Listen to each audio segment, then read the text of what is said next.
अगर आप लोगों ने बीएसएफ ट्रेडमैन का फॉर्म भरा 2788 पोस्टों के लिए, तो ये वीडियो आप लोगों के लिए, हम आप लोगों के लिए डेली प्रैक्टिस सेट लाते हैं।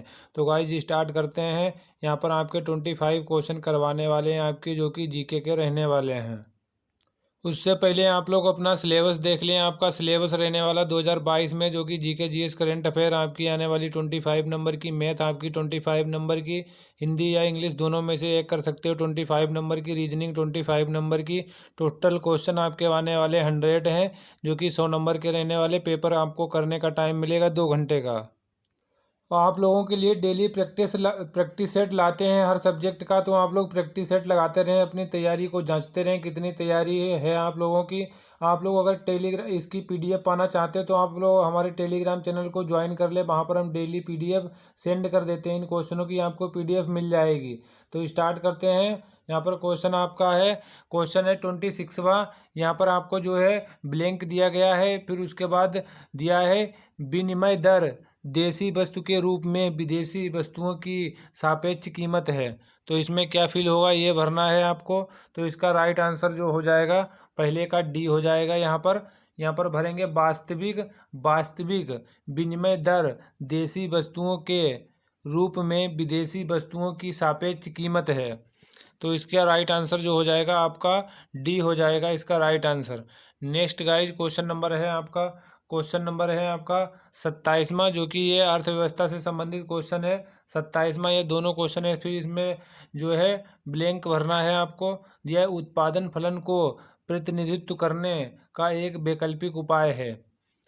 तो 27 का जो राइट आंसर हो जाएगा, 27 का राइट आंसर हो जाएगा ऑप्शन जो हो जाएगा सी वाला हो जाएगा, समान मात्रा।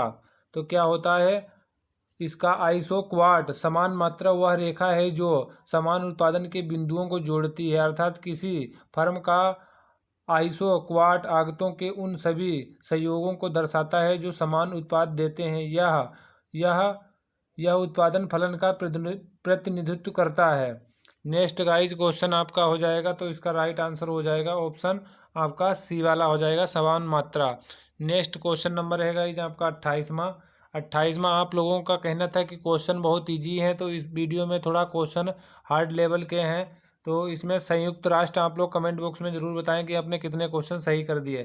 संयुक्त राष्ट्र संघ भारत के संविधान की 7वीं अनुसूची में दी गई देश सूची में सूचीबद्ध है। तो इसका आपको राइट आंसर बताना है। इसमें क्या है, संयुक्त राष्ट्र संघ भारत के संविधान की 7वीं अनुसूची में दी गई देश सूची में सूचीबद्ध है। तो ये किसमें सूचीबद्ध है ये आपको बताना है। तो 28 का जो राइट आंसर हो जाएगा, 28 का राइट आंसर ऑप्शन ए हो जाएगा। यहाँ पर ये हो जाएगा, भारतीय संविधान की 7वीं अनुसूची में वर्णित संघ सूची में वे सभी विषय वर्णित हैं जिन पर केंद्र को विधि बनाने का अधिकार है। विदेशी मामले और नाभिकीय ऊर्जा, रक्षा, संयुक्त राष्ट्र इत्यादि विषयों पर संघ सूची में संबंधित हैं। तो इसका राइट आंसर हो जाएगा ऑप्शन ए वाला हो जाएगा। नेक्स्ट गाइज क्वेश्चन नंबर 29 है। निम्नलिखित में से कौन सा विकल्प भारत में रबी फसल का उदाहरण नहीं है। तो यहाँ पर आपको बताना है कि जो है रबी फसल कौन सी इसमें से नहीं है, ये आपको बताना है। तो 29 का जो आपका राइट आंसर हो जाएगा, 29 का सी जो है आपका जो राइट आंसर हो जाएगा। यहाँ पर जो है कोहड़ा जो है ये रबी की फसल नहीं, बाकी ये जो है रबी की फसल जो है ये वाली हो जाएंगी, गेहूँ, जौ और सरसों, ये तीनों रबी की फसलें हैं। तो ऑप्शन से भी इसे आप लोग काट सकते हो। तो नेक्स्ट गाइज क्वेश्चन है, तो ये आप लोग ये भी जान ले, जो है ये जो फसल होती है रबी की, तो फसलों से संबंधित काफ़ी क्वेश्चन पूछे जाते, तो इनसे संबंधित आप लोग कुछ फैक्ट भी जान लें। भारत में वे सभी फसलें जो सर्दी व बसंत ऋतु में होती उन्हें रबी की फसल कहा जाता है। या अक्टूबर के अंत और मार्च या अप्रैल के बीच का समय में ये जो है बोई जाती हैं। रबी की फसलों को सर्दी की फसलों के रूप में जाना जाता है। अक्टूबर का महीना जो है बीजों की बुवाई का समय होता है, जबकि फसलों की कटाई मार्च अप्रैल में, इसकी जो कटाई होती है मार्च अप्रैल में होती है। इसके उदाहरण जो हो जाएंगे गेहूँ, चना, मसूर, सरसों, रबी की ये फसलें हैं। तो रबी की फसलें जो हैं अक्टूबर नवंबर में बोई जाती हैं और मार्च अप्रैल में काट ली जाती हैं, ये आप लोग याद रखें। क्वेश्चन नंबर आपका 30वां है। 30वां क्वेश्चन है, 7वीं सदी के बड़े भूस्वामी और योद्धा सरदार को उस समय के राजा किस रूप में मान्यता देते थे? तो जो 7वीं सदी के बड़े भूस्वामी और योद्धा सरदार को उस समय के राजा किस रूप में मान्यता देते थे, ये आपको बताना है।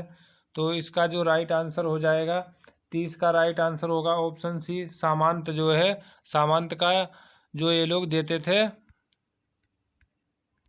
तो योद्धा सरदार को उस समय जो राजा किसकी मान्यता देते थे, ये जो है सामंत की मान्यता देते थे। नेक्स्ट क्वेश्चन नंबर गाइज आपका है, क्वेश्चन नंबर है 31 है, आगरा किले का निर्माण किसने करवाया था? जो आगरा में किला है इसका निर्माण किसने करवाया था, ये आपको बताना। तो इसका राइट आंसर जो हो जाएगा आगरा के किले का निर्माण ऑप्शन बी राइट आंसर हो जाएगा। अकबर ने आगरा के किले का निर्माण करवाया था। आगरा किले का निर्माण मुगल वंश के तीसरे शासक अकबर ने करवाया था। कब करवाया था? 1565 से 1573 के मध्य करवाया था। अकबर के बाद शाहजहां ने 1639 में दिल्ली के लाल किले का निर्माण करवाया था और शाहजहां ने 1639 में आगरा से जो है इसको दिल्ली स्थानांतरित किया था। तो राजधानी को इसने कहाँ स्थानांतरित किया था? 1639 में दिल्ली से इसने कहाँ स्थानांतरित की थी? 1639 में आगरा से दिल्ली को इसने अपनी राजधानी को स्थानांतरित किया था। किसने की थी?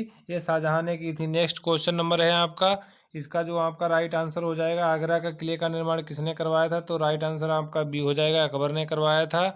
और जो दिल्ली के लाल किले का निर्माण किसने करवाया था? ये शाहजहां ने करवाया था। और जो शाहजहां ने जो है और आगरा से दिल्ली को राजधानी स्थानांतरित कब किया? 1639 में किया था। क्वेश्चन नंबर आपका 32 है, क्वेश्चन नंबर 32 है, मेक्सिको की मुद्रा क्या है? तो मेक्सिको की मुद्रा आपको बताना है। मेक्सिको की मुद्रा गाइस पेसो है और इसकी राजधानी क्या है? मेक्सिको सिटी इसकी राजधानी है। नेक्स्ट क्वेश्चन नंबर गाइस आपका है 33 है, भारत के उत्तरी मैदान 3 प्रमुख नदी प्रणालियों से बने हैं यानी कि जो भारत के उत्तरी मैदान 3 प्रमुख नदियों प्रणालियों द्वारा बने हैं उसे कहते हैं। तो उसे क्या कहते हैं? एक सिंधु नदी हो गई, दूसरी गंगा नदी और तीसरी कौन सी हो गई? ब्रह्मपुत्र नदी है। जो उत्तरी मैदान है इन तीनों नदियों से ये बने हैं। तो ये इसका राइट आंसर हो जाएगा ब्रह्मपुत्र नदी हो जाएगा। कुछ इससे संबंधित और आप लोग फैक्ट जान ले, जो है ये नदी है इसका जो उद्गम कहाँ से होता है ये भी आप लोग जान लें। जो ये सिंधु नदी है ये इसका उद्गम जो तिब्बत के मानसरोवर झील से होता है उद्गम, और ब्रह्मपुत्र नदी का इसका भी होता है तिब्बत के मानसरोवर से होता है, मगर इसका झील से होता है, चेमायुंगदुंग ग्लेशियर से ब्रह्मपुत्र नदी का उद्गम होता है। गंगा नदी का जो उद्गम होता है गंगोत्री संतोपंत ग्लेशियर से ये निकलती है। और भागीरथी अलकनंदा नदी जब देवप्रयाग में मिलती हैं तब गंगा नदी का गंगा नाम पड़ता है। तो इसका राइट आंसर जो हो जाएगा आपका जो हो जाएगा ब्रह्मपुत्र नदी। क्वेश्चन नंबर गाइज है 34 मेगीफेरा इंडिका आम, सोलेनम, ट्यूबी रोसम, आलू और पेंथरा लियो शेर इन नामों में इंडिका, ट्यूबी रोसम और लियो क्या प्रतिनिधित्व करता है? तो ये आपको बताना है क्या प्रतिनिधित्व करता है। मेगीफेरा इंडिका आम, सोलेनम, ट्यूबी रोसम, आलू और पेंथरा लियो शेर इन नामों में इंडिका, ट्यूबी रोसम और लियो क्या प्रतिनिधित्व करता है?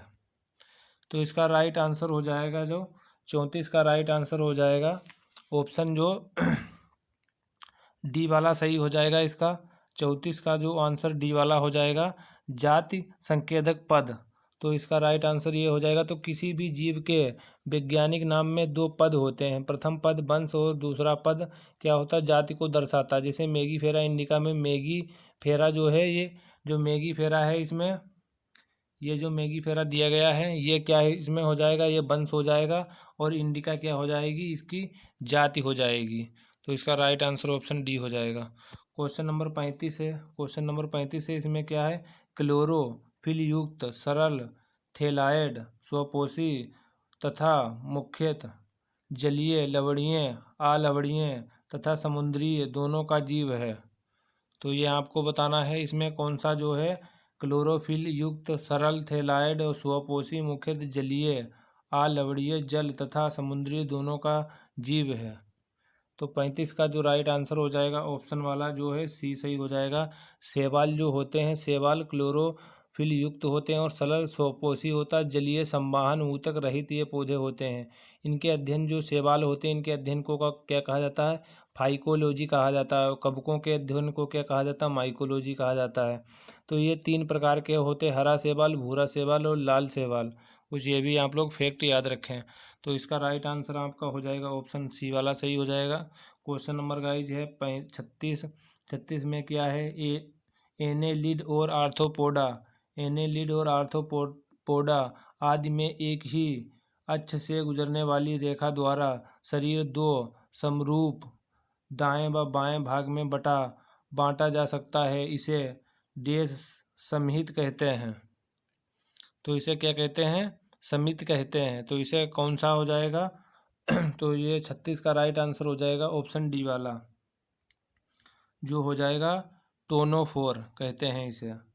एनेलिडा आर्थ्रोपोडा आदि में एक ही अक्ष से गुजरने वाली रेखा द्वारा शरीर में 2 समरूप दाएं बाएं भाग में बांटा जा सकता है। इसे सममिति कहते हैं। तो इसे टोनोफोरा कहते हैं। राइट आंसर डी हो जाएगा।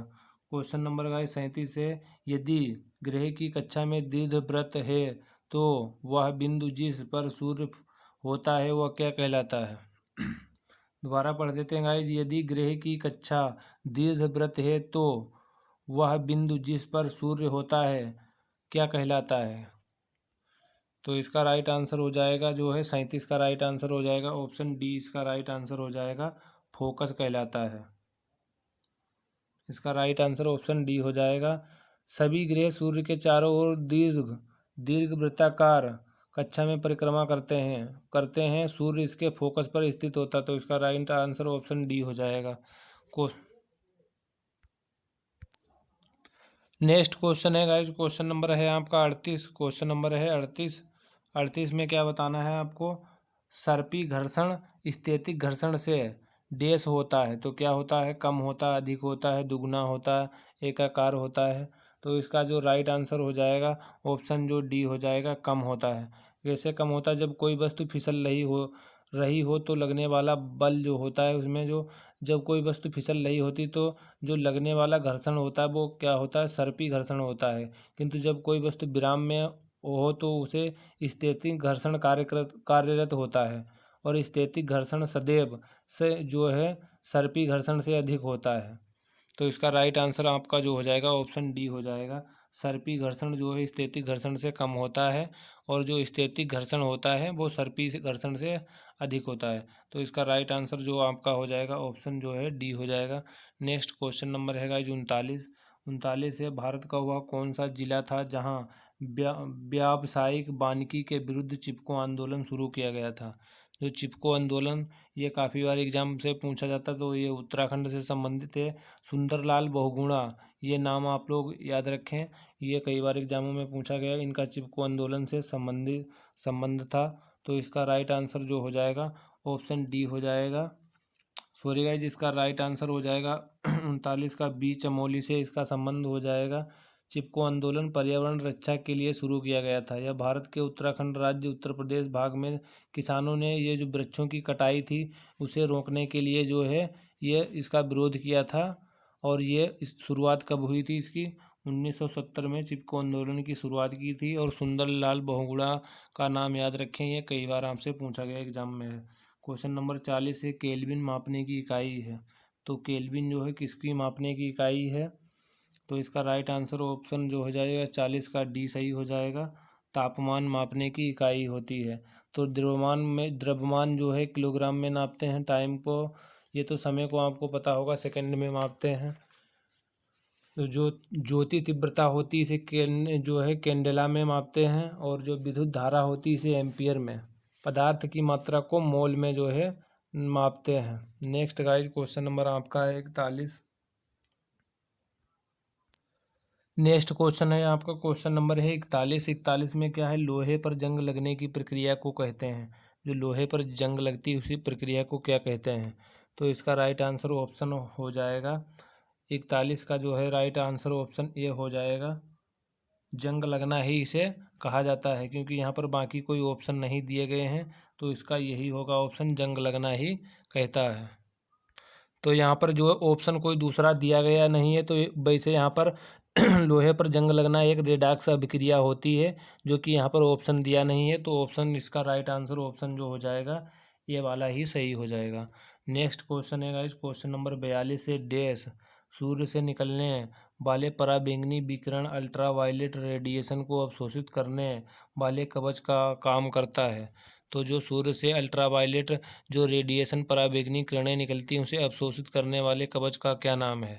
तो इसका राइट आंसर हो जाएगा जो राइट आंसर हो जाएगा ऑप्शन इसका जो है 42 का जो है सी सही हो जाएगा।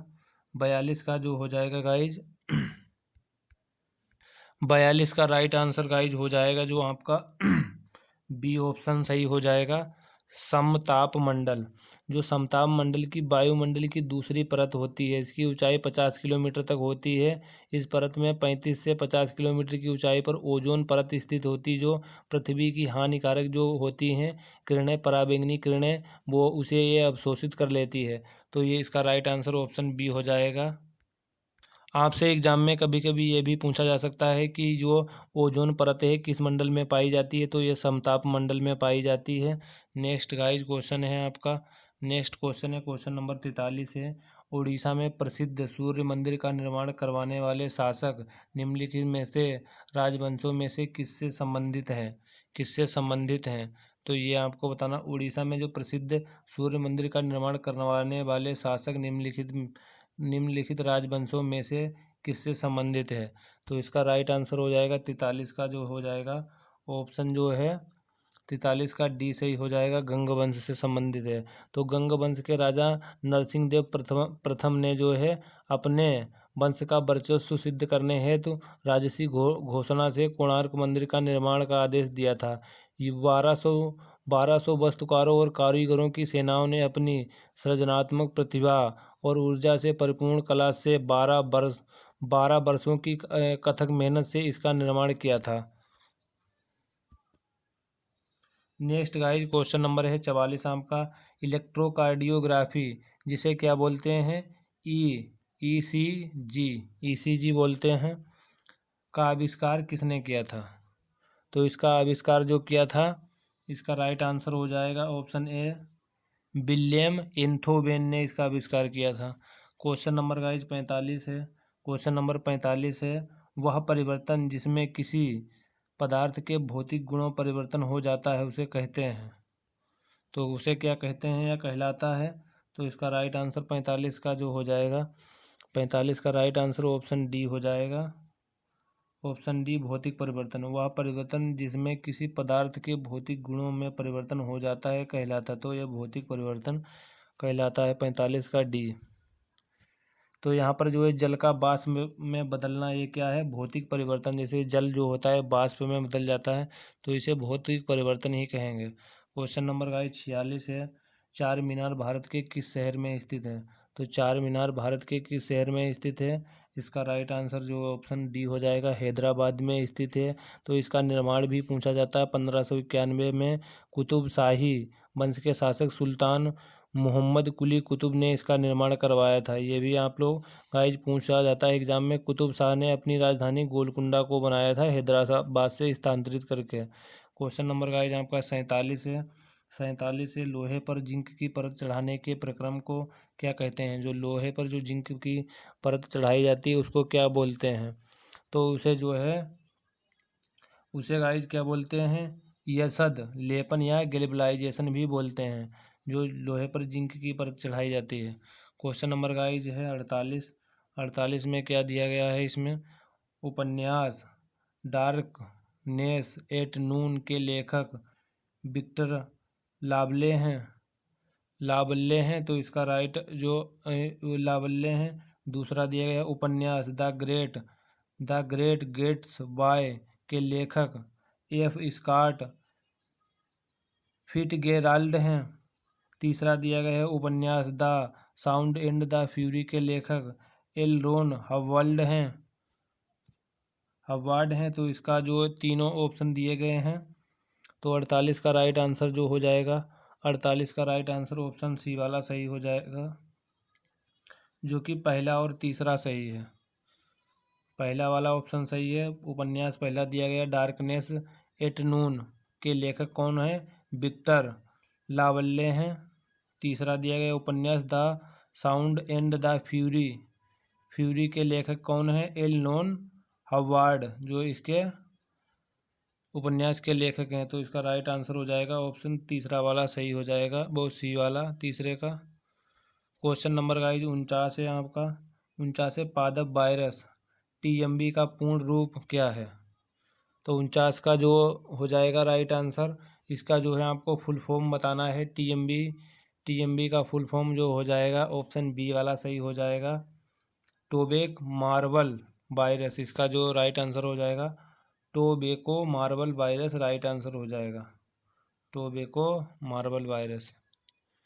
इससे संबंधित कुछ और फैक्ट जान लें। जो ये एक विषाणु जनित वायरस जनित ये रोग है, सबसे पहले इसका आविष्कृत किसने किया था? इसका इवानोवास्की ने 1892 में इसकी खोज की थी। ये बेलनाकार, पतले और संरचनात्मक होते हैं।